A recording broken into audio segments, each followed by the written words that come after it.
Hello everyone, welcome to my mini blog. তো চলে এসেছি আমার একটা ছোট্ট মিনি ব্লগ নিয়ে।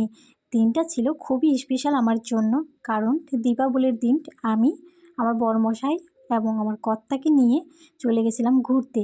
আর ঘুরতে কোথায় গিয়েছিলাম সবই জানাবো এই ভিডিওটার মাধ্যমে। তার জন্য কিন্তু তোমাদেরকে কন্টিনিউ ভিডিওটা দেখতে হবে। তো প্রথমত চলে গেছিলাম আমি আমার মামার শ্বশুর বাড়িতে, তারপরে গিয়েছিলাম আমার ফ্রেন্ডের বাড়িতে। তো তোমাদেরকে সবই দেখাবো। ভিডিওটা এন্ড পর্যন্ত সবাই দেখবে আর কেউ স্কিপ করবেন না। তো যাওয়ার আগে মিষ্টির দোকানে আমরা মিষ্টি এবং ঠান্ডা নিয়ে নিয়েছি, যেহেতু প্রচুর রোদ পড়েছে। দেখো, কথা বলতে বলতে মামা শ্বশুরের বাড়ি পৌঁছেও গেলাম। এটা হচ্ছে আমার মাসি শাশুড়ির মেয়ে, ওকে সাজুগুজু করাই দিলাম, একটু কমপ্লিট হয় নাই, তাও পরে আবার ভালো করে সাজিয়ে দিব, কারণ ও ডান্স করবে সেই জন্য।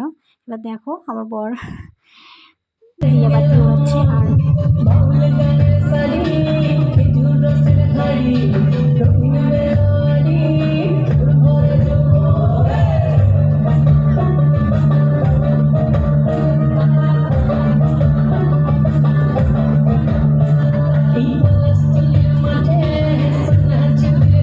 তো কিছু সময় কাটিয়ে এবং এনজয় করে তারপরে চলে গেছিলাম আমরা প্রোগ্রামে। মামার বাড়ির থেকে বেশি দূরে না, পাশেই কিন্তু প্রোগ্রামটা হয়। আর তার মধ্যে দিয়েছিলাম আমি চেয়ার খেলা, আর 4 লেভেলে ছিলাম। শেষমেশে আমি হেরে গিয়েছি। তো কি বলবো, যেটা হওয়ার সেটা তো হবেই, খেলার মধ্যে তো হার জিত আছে, তাই না? তো এখানে কিন্তু আমার বরের ফ্রেন্ড বলা চলে, মানে আমার দেওরই হবে। তো যাই হোক, তো মাইকিং করবে, তোমরা একটু শুনে নেবে।